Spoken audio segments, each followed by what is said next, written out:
Hello दोस्तों, बेच दिया मोदी सरकार ने देश को बेच दिया। ऐसा नहीं है। जो हाल ही में अभी 6 लाख करोड़ का नेशनल मॉनिटाइजेशन पाइपलाइन क्या है, ऐसे ऑपोजिशन पार्टीज और बहुत सारे लोग जो बिना पढ़े इसको कह रहे हैं कि मोदी सरकार ने देश के एसेट्स को बेच दिया।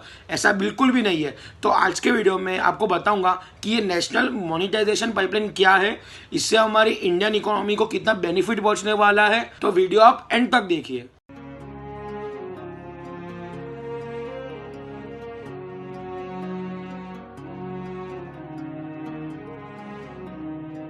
नेशनल मोनेटाइजेशन पाइपलाइन का मतलब यह है कि जो भी सरकार की जो पब्लिक सर्विस वाली एसेट्स है, यानी कि जो भी चीजें जो सरकार की है उससे सरकार को एक भी रुपए का फायदा नहीं पहुंचता है, उससे अब वो प्राइवेट कंपनी को चलाने के दे लिए, जिससे उस चीज का फायदा पहुंच सके। मैं आपको इजी भाषा में बोलता हूँ। जैसे अगर कोई भी चीज है उसको अगर सरकार प्राइवेट कंपनीज को 10 से 15 साल के लिए देगी, यानी उसको सिर्फ लीज पे देगी, बेचा नहीं है, उसको लीज पे देगी, जिससे वो जो पैसे कमा सके वो सरकार को दो, सरकार वो पैसा दूसरे चीजों में हमारे देश की भलाई में लगा सके। नेशनल मॉनिटाइजेशन पाइपलाइन के तहत सरकार का मकसद है कि जो इंफ्रास्ट्रक्चर के एसेट्स को मॉनिटाइज करना है, जिससे वो ज्यादा पैसे कमा सके, जिसमें आते हैं एनर्जी और रेलवे जैसे सारी चीजें। और इसको बेचा नहीं है, इस भले अगर वो प्राइवेट कंपनी चला रही होगी, लेकिन इसका सरकार का मालिकाना हक रहने ही वाला है। अब इसका ये भी मतलब है कि अगर सरकार 10 से 15 साल कोई भी प्राइवेट कंपनी को देती है, 15 साल बाद वो वापस सरकार को देने ही वाले, इससे जो एसेट है वो ज्यादा प्रॉफिट में जा सके।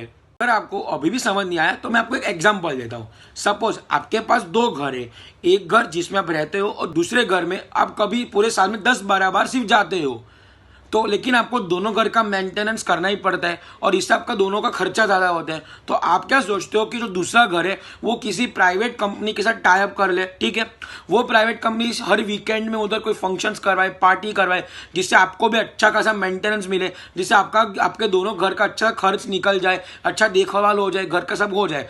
तो यही सेम चीज़ हमारी इंडियन गवर्नमेंट कर रही है। जो भी एसेट जो गवर्नमेंट के है जिसमें एक भी रुपए का प्रॉफिट नहीं हो रहा है, उसको वो प्राइवेट कंपनी को सिर्फ 5 या 15 साल को चलाने के लिए दे रही है, जिसे प्राइवेट कंपनी को पहले सरकार को एक फिक्स अमाउंट देना पड़ेगा और 15 या 10 साल बाद वो प्राइवेट कंपनी सारी एसेट जो सरकार प्राइवेट कंपनी को रेंट पे दे रही है, यानी लीज पे दे रही है, वो उनसे वापस ले लेगी। इस स्कीम से सरकार का मकसद है कि जो सरकारी एसेट्स है उससे पैसे वसूलना है, ना कि बेचना है। इस स्कीम से 2025 तक भारत सरकार ने 6 लाख करोड़ कमाने का टारगेट सेट किया है। ये स्कीम 2022 के फाइनेंशियल ईयर से शुरू हो जाएगी। जैसे 2022 के फाइनेंशियल ईयर में 88,000 करोड़, फाइनेंशियल 23 वाले ईयर में 16,000 करोड़, 24 में 1,80,000 करोड़ तकरीबन, और करीब लास्ट ईयर में 1,67,000 करोड़।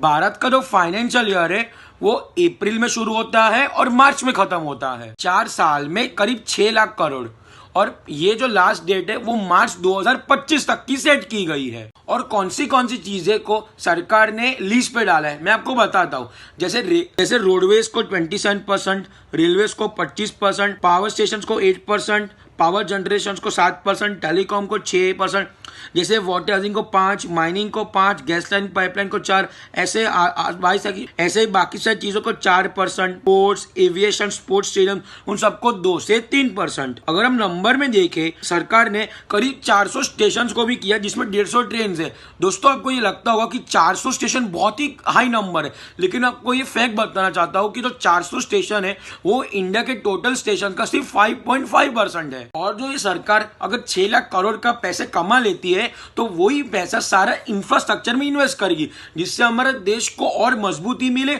और हमारा देश और भी डेवलप हो सके। आप लोग मुझसे सवाल पूछेंगे कि इंफ्रास्ट्रक्चर में इतना इन्वेस्ट करने की जरूरत क्या है। मैं आपको बताता हूं।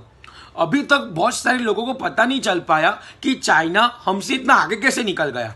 जब 1990 था तब इंडिया और चाइना का जो जीडीपी है वो ऑलमोस्ट सेम था, लेकिन फिर पिछले 30 साल में चाइना ने अपने इंफ्रास्ट्रक्चर में इतना इन्वेस्ट किया, अभी वो दुनिया का इकोनॉमिक सुपर पावर भी है, वर्ल्ड ग्लोबल मैन्युफैक्चर भी है और वर्ल्ड का नंबर 1 एक्सपोर्टर भी है। और यही सारी चीजें हमारे इंडिया को भी करनी है। जैसे 1990 के बाद ऑन एन एवरेज चाइना अपने जो बजट है उसका 8.5% इंफ्रास्ट्रक्चर में डालता था और भारत सिर्फ 4.7%। जैसे चाइना ने इंफ्रास्ट्रक्चर में इतना इन्वेस्ट किया जिससे वहां का ट्रांसपोर्टेशन इजी हो गया, रोड कनेक्टिविटी इजी हो गई। अगर ट्रांसपोर्टेशन रोड कनेक्टिविटी अच्छी हो जाती है तो वहां नए बिजनेसेस खुलते हैं, लोगों का समय बचता है और जॉब्स क्रिएट होती है। जैसे ओवरऑल इकोनॉमी को काफी बूस्ट पहुंचता है, जो हमारे इंडिया ने नहीं किया, इसलिए हमारा इंडिया चाइना से इतना पीछे रह गया। अभी की जो सरकार है वो यही सारे काम करने की कोशिश करे ताकि हमारी इकोनॉमी भी चाइना की तरह इतनी मजबूत हो सके। एक रिपोर्ट के हिसाब से जो वर्ल्ड बैंक ने डाला था कि अगर इंडिया को सस्टेनेबल ग्रोथ इंफ्रास्ट्रक्चर में डालना है और $5 ट्रिलियन इकोनॉमी पहुंचनी है तो उसको करीब $50 ट्रिलियन इंफ्रास्ट्रक्चर में इन्वेस्ट करना पड़ेगा। और इंडिया को अगर $10 ट्रिलियन इकोनॉमी 2030 या 2031 तक बननी है तो उसको कम से कम अपना 8 से 9% जो जीडीपी है वो इंफ्रास्ट्रक्चर में ही इन्वेस्ट करना पड़ेगा। इसी टारगेट को मिलने के लिए भारत सरकार ऐसी सारी privatization, monetization pipeline scheme introduce करिए ताकि लॉन्ग रन में इंडिया का इंफ्रास्ट्रक्चर बहुत ही स्ट्रांग हो सके। और जैसे इंफ्रास्ट्रक्चर काम शुरू हो रहा था वैसे ही ये चाइनीज वायरस आ गया जिससे हमारा जो इंडियन गवर्नमेंट का बजट पूरी तरह से हिल गया। क्या हुआ दोस्तों, बजट हिलने से इंडियन गवर्नमेंट को इतना रेवेन्यू नहीं आया, लॉकडाउन था। अभी गवर्नमेंट फ्री में वैक्सीन दे रहे, बहुत सारे money packages, financial packages announce करे, तो कुछ ना कुछ तो करना ही था देश को बूस्ट करने के लिए। तो नेशनल मॉनिटाइजेशन पाइपलाइन सिर्फ एक जरिया था। आपको फ्यूचर में ऐसी बहुत सारी चीजें दिखेगी जो प्राइवेटाइज होगी, जो प्राइवेट कंपनीज को लीज पे देगी। इससे ओवरऑल हमारी इंडियन इकोनॉमी ही बूस्ट होने वाली है। और ये मैं अकेला नहीं कह रहा इंफ्रास्ट्रक्चर के लिए, आप ये वीडियो भी देखें। रोड डेवलपमेंट इस सरकार के लिए इतनी प्रायोरिटी क्यों है? What is your vision? देखिए, पहली बात आप समझिए कि रोड में जब 1 रुपया खर्चा होता है तो इकोनॉमी में 2.5 रुपया आता है। अगर इंडिया को डेवलप करना है तो उसके इंफ्रास्ट्रक्चर में इन्वेस्ट करना पड़ेगा। दोस्तों ये तो मैंने पूरी आपकी समरी बताई, लेकिन आपको नेशनल मॉनिटाइजेशन पाइपलाइन को डीप में जानना है तो नीचे मैंने डिस्क्रिप्शन में लिंक डाल दिया। नीति आयोग की बहुत बड़ी रिपोर्ट है, आप शांति से पढ़ सकते हो और आप भी समझ सकते हो। ठीक है दोस्तों, अगर आपको समझ आ गया नेशनल मॉनिटाइजेशन पाइपलाइन क्या है, सरकार सिर्फ इसको लीज पे दे रही है, भाड़े पे दे रही है, ना कि बेच रही है। अगर आपको सब समझ आ गया है, वीडियो को लाइक कीजिए। अगर आप मेरे चैनल पे नए हो तो चैनल को सब्सक्राइब कीजिए और ये शेयर कीजिए। दोस्तों आप शेयर करेंगे तो और भी लोगों को पता चलेगा कि नेशनल मॉनिटाइजेशन पाइपलाइन आखिर में है क्या, लोग और भी अवेयर हो सकेंगे और लोगों को पता चलेगा कि सरकार बेच नहीं रही है, सिर्फ लीज पे दे रही है। ठीक है दोस्तों, अगर आप जितने से वीडियो मेरा शेयर करेंगे मुझे ऐसे नए वीडियोस बनाने में अच्छा लगेगा। मैं अगले हफ्ते आऊंगा एक नए टॉपिक के साथ। तब तक के लिए जय हिंद।